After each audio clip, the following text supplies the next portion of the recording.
This is the final part of our skeletal facts series. We will start by looking at the foot. We will look at us from the bottom, from underneath. So there are certain facts around the foot area that are interesting.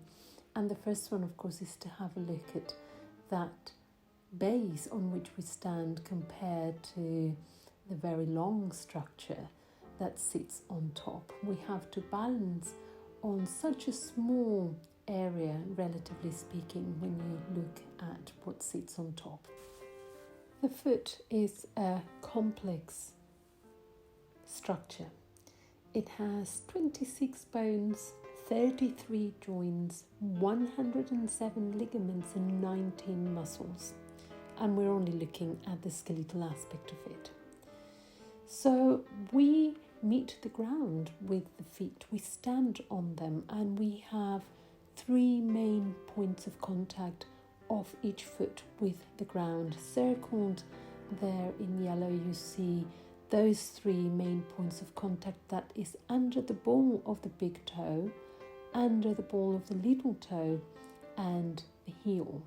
So that doesn't mean to say those are the only 3 points that meet the ground, but skeletally, that is how the foot comes onto the ground. You can see here, view from the top, you can see those arrows on the front of the foot signaling where the joint of the big toe and the joint of the little toe are, looked at from the top. And you can see the heel there, and you can see that the heel bone actually comes back a little bit beyond what you might expect. And also I'd like you to see that there is an arch on the outside, a small arch on the outside of the foot. This is an outside view of the foot. Here is the view of the foot from the inside, and there is the arch going from the ball of the big toe to the heel. And you can begin to see there already that complex joint, which is the ankle joint, but you can also see some of those different 33 bones. Here we begin to look at the ankle joint, and you can see how the lower leg bones come to meet the foot, and that those bones fall more to the back of the foot than to the front of the foot, and that we have a little bit of heel bone at the back. Here is the complex ankle joint. I'm trying to give you a 3D view of it there, and that is the ankle bone that is highlighted there. Quite a complex joint, but of course bones are not by themselves. We do have muscles, and this is connective tissue. So you can see highlighted in green at the back the bone structure, and on top some of those ligaments that wrap around the foot. That's from the front, and you can see the inside of the foot there. You can see the connection between the lower leg and the foot with all the ligaments, and that is the inside. Now you can see it from slightly from behind and from the outside of the foot, so the arch is less pronounced.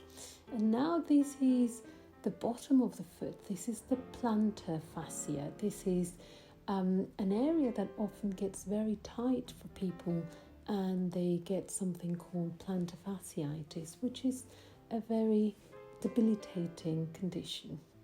Now, looking at the lower leg, we need to look at the bones of the lower leg, and we've looked before at the upper leg. This is the tibia, which is the larger of the 2 lower bones, and this is the fibula, which is the thinner of the 2 bones that connect to the feet.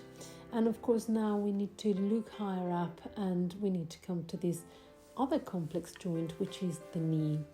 And yes, the feet have to take enormous amounts of weight, but they are closer to the ground. The knee, however, sits much higher, which means that it has to give us stability as it's a little bit further away from the ground. So it still holds our weight, but without the proximity to the ground. So here is the joint, how the femur, the upper leg bone, joins the lower leg bones, and there is a third bone which is the kneecap or patella, which is highlighted in green there. You can see that the patella sits in front of the joint, so it doesn't actually attach directly in bone structure.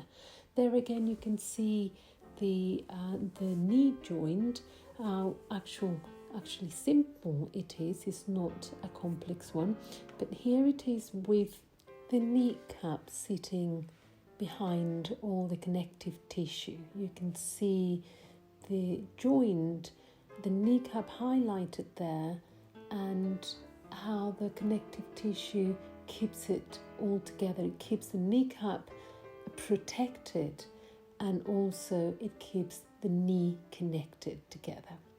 So here is the lower limb from the foot upwards, connected through this connective tissue. So you can see the foot connects to the lower leg, to the knee connects to the femur comes into the hip joint, and the hip joint of course being in the pelvis. And that of course brings us back to the spine. You can once again see there the sacrum highlighted in green, and you can see the ligaments around the whole of the lower limb, including that sacroiliac joint area. So perhaps a little bit more indirectly than other skeletal parts, we can say that the foot does connect to the spine through the lower leg, the knee, the upper leg, and the hip joint back into the sacrum area, and we are again back in the spine. And now I would like to have a look at this other slightly indirect connection to the spine, which is the arm through the shoulder area. And here we have the upper arm bone, which is the humerus, and is the head of the humerus that will connect into what we know as the shoulder. And here in green is what we call the shoulder, and the shoulder comprises those two bones, which are the scapula and the collarbone. The two of them together make the shoulder.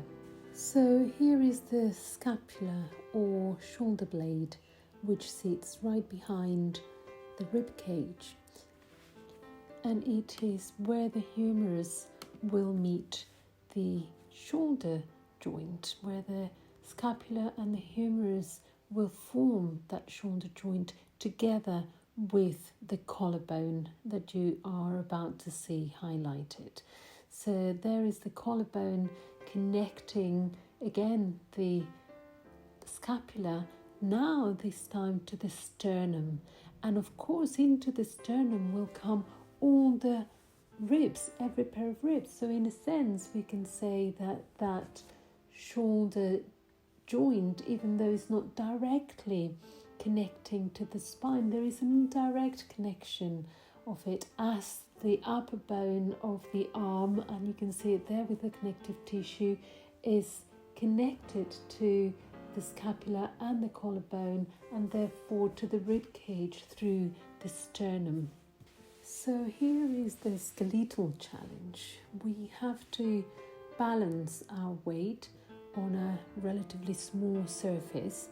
The feet are small if we compare them to the long, tall, almost flimsy structure that sits on top.